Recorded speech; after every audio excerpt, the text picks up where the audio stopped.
الحمد لله وكفى وسلام على عباده الذين اصطفى خصوصا على سيد الرسل وخاتم الأنبياء أما بعد فأعوذ بالله من الشيطان الرجيم بسم الله الرحمن الرحيم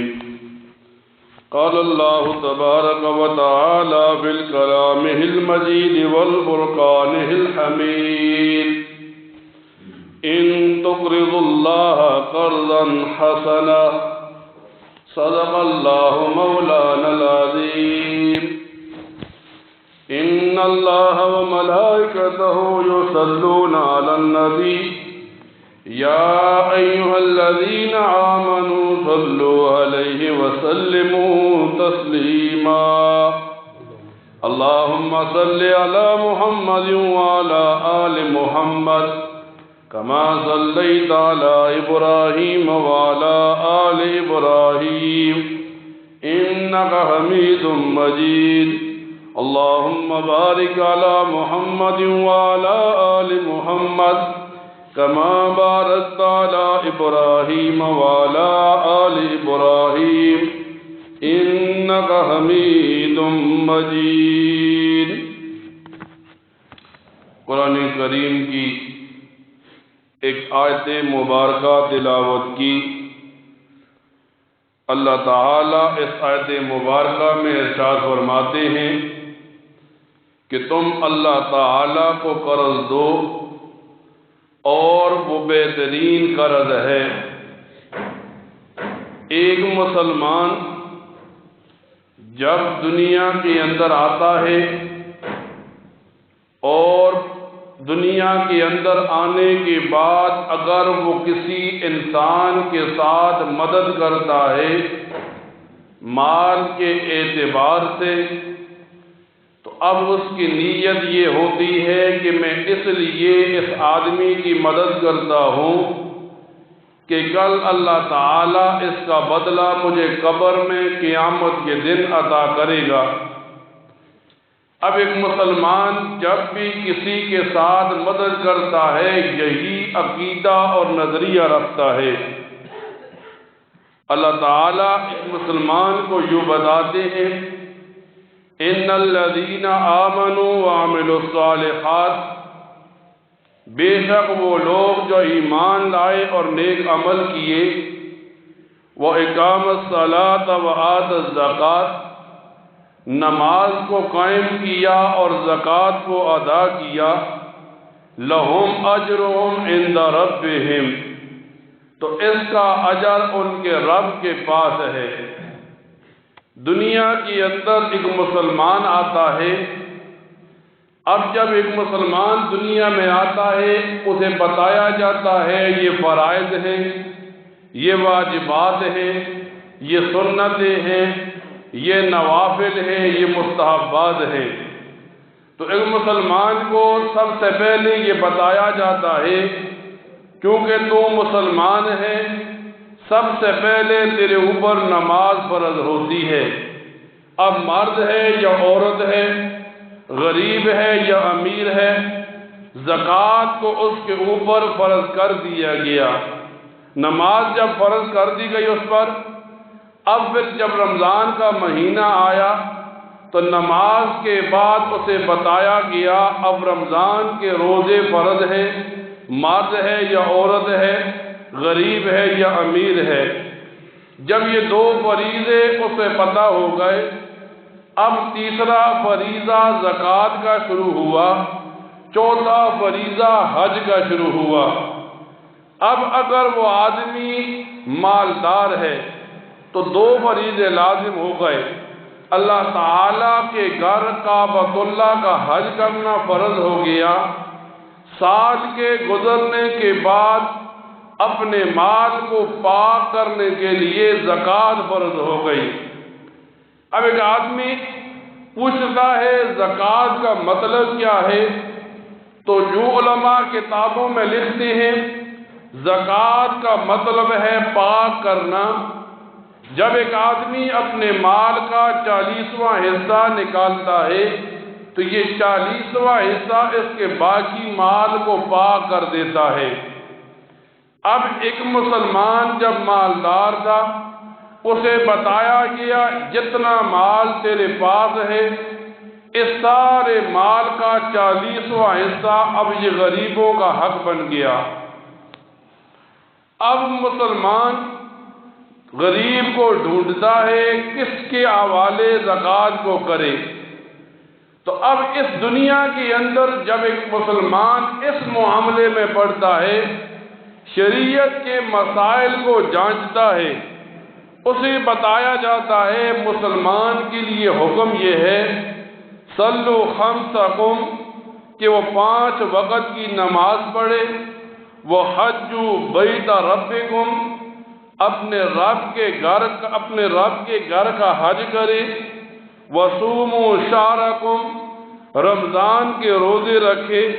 واغتسلوا جنابتکم جنابت کا غسل کرے، وآتوا الزکاۃ اور اپنے مال سے زکوٰۃ نکالے۔ اب ایک مسلمان جب قرآن کریم کو پڑھتا ہے، ایک مسلمان نبی علیہ السلام کی احادیث کو پڑھتا ہے، تو اس مسلمان کو یہ بتایا جاتا ہے کہ مال اس وقت پاک ہوتا ہے جب زکوٰۃ نکالی جاتی ہے۔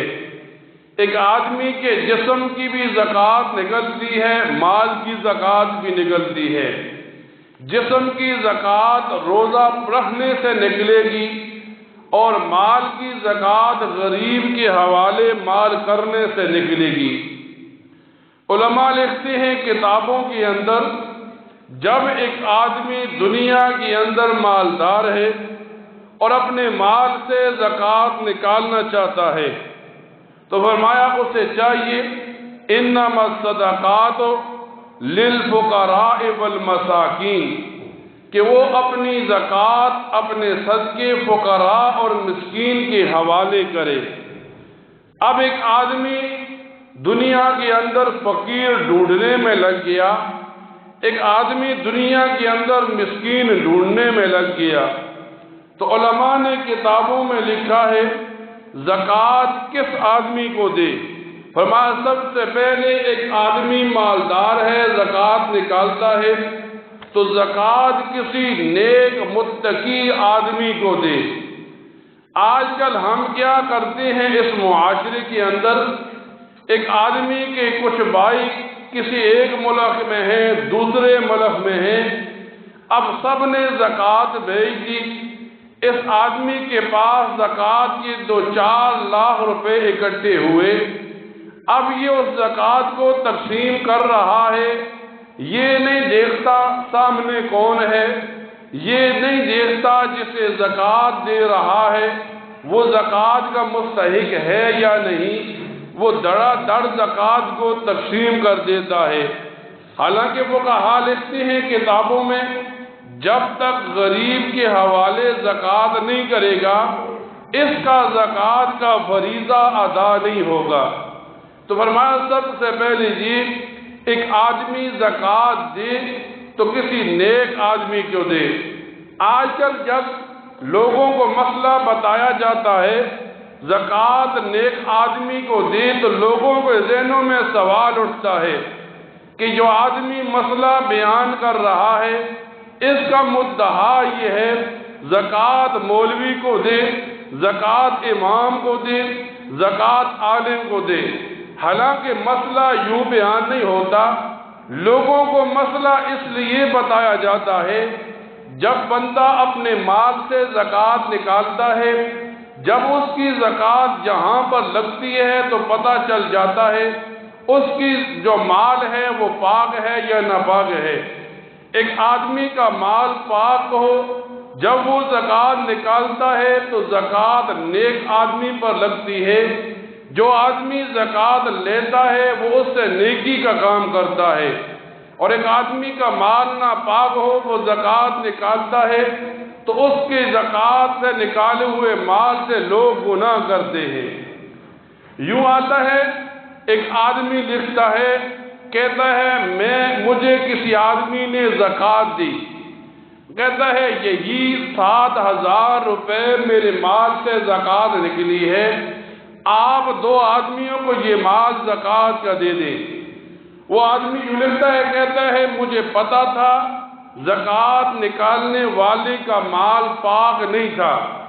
تو میں نے پہلے تو اسے بتایا آپ کی جو مال سے زکوٰۃ نکل رہی ہے جائز ہی نہیں ہے کہ آپ زکوٰۃ نکالیں، پہلے آپ اپنے مال کو پاک کریں۔ لیکن اس آدمی نے مجھے کہا فلاں فلاں کے حوالے یہ زکوٰۃ دے دینا، ایک آدمی کو 4,000 دینا، ایک آدمی کو 3,000 دینا۔ وہ آدمی کہتا ہے میں نے دونوں آدمیوں کو جن کا نام لیا تھا زکوٰۃ دے دی۔ اب چونکہ زمانہ پرانا تھا، وہ آدمی یوں کہتا ہے پھر یوں ہوا، جس آدمی کو میں نے 3,000 دیے اس کے گھر کے اندر ٹیلی ویژن پڑا تھا، اور جس کو 4,000 دیے وہ آدمی نمازی تھا، اچھا تھا، لیکن جب یہ زکوٰۃ کا مال ان دونوں کے پاس گیا تو یوں ہوا 4,000 والے نے 3,000 والے کو وہ پیسے دیے اور وہ ٹیلی ویژن خرید لیا ان زکوٰۃ کے پیسوں سے، اور جس آدمی کے پاس 3 تھے اب جب یہ پیسے اس کے پاس پہنچے تو اس نے 7,000 کا نیا ٹیلی ویژن خرید لیا۔ تو وہ آدمی کہتا ہے میں نے اس آدمی سے کہا آپ کا مال ناپاک تھا، جب آپ نے زکوٰۃ نکالی تو 2 گناہ کے اڈے 2 گھروں میں کھل گئے آپ کے لیے، اب جب تک مجھے ٹی وی دیکھتے رہیں گے آپ کے لیے گناہ اکٹھے ہوتے رہیں گے۔ تو فرمایا ایک آدمی کو چاہیے جب زکوٰۃ نکالتا ہے تو کسی نیک آدمی کو زکوٰۃ دے۔ آج کل زکوٰۃ کسے دیتے ہیں؟ فرمایا جو راستے سے آتا ہے سلام کرتا ہے، جو راستے میں آتا ہے چاپلوسیاں کرتا ہے، کسی مجلس میں بیٹھا ہوتا ہے وہ اس امیر آدمی کی چاپلوسی کرے، لوگ اسے زکوٰۃ دیتے ہیں۔ پھر علماء لکھتے ہیں جب ایک آدمی زکوٰۃ دینا چاہتا ہے تو سب سے بہترین ذریعہ یہ ہے وہ اپنے رشتہ دار کو زکوٰۃ دے۔ آج کل کیا ہوتا ہے ایک آدمی محلے میں غریب ڈھونڈتا ہے، گاؤں اور قصبے میں غریب ڈھونڈتا ہے، حالانکہ اس کے رشتہ دار غریب ہوتے ہیں، بھائی غریب ہے، بہن غریب ہے، وہ اپنے بھائی کو زکوٰۃ دے، وہ اپنی بہن کو زکوٰۃ دے، اپنے رشتہ دار کو زکوٰۃ دے۔ نبی علیہ السلام فرماتے ہیں جس نے زکوٰۃ صدقہ کسی غریب کو دیا اسے 1 اجر ملتا ہے، اور جس نے کسی غریب رشتہ دار کو دیا اسے 2 اجر ملتے ہیں، ایک زکوٰۃ صدقہ ادا کرنے کا، ایک رشتہ دار کے ساتھ صلہ رحمی اور تعلق جوڑنے کا۔ پھر آج کل اس معاشرے کے اندر جب ایک آدمی مال سے زکوٰۃ نکالتا ہے نکمے لوگوں کو زکوٰۃ دیتا ہے،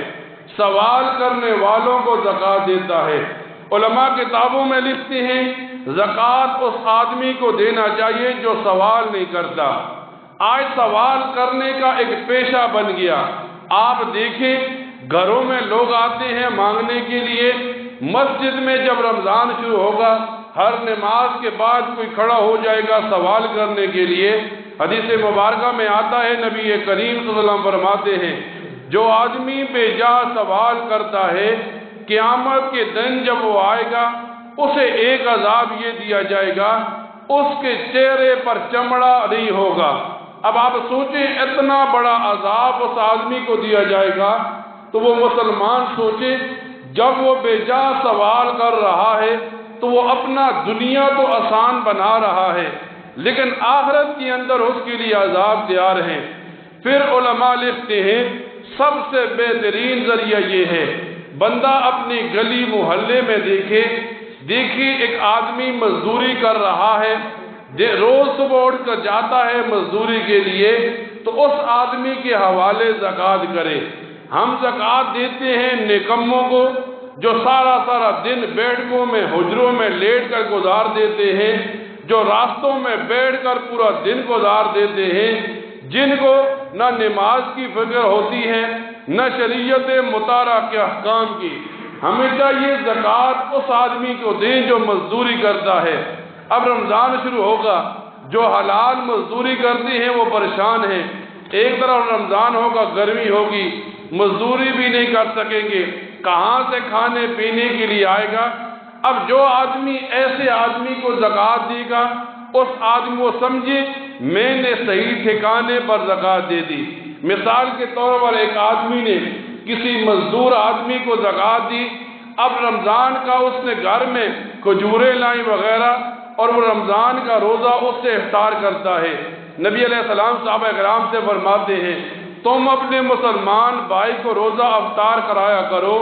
جتنا ثواب اسے روزہ رکھنے کا ملتا ہے اتنا ہی روزہ افطار کرانے والے کو ملتا ہے۔ صحابہ کرام نے عرض کیا اللہ کے رسول ہم تو خود غریب ہیں، ہم کیسے روزہ افطار کرائیں؟ تو نبی علیہ السلام فرمانے لگے، فرمایا کھجور کا ایک حصہ دے کر، پانی کا ایک گھونٹ پلا کر جو روزہ افطار کراتا ہے وہ بھی افطار کرانے والوں میں شامل ہے۔ جب اس نے کھجور کا ایک حصہ دیا، اس مسلمان نے روزہ افطار کیا، اب اسے جتنا ثواب ملے گا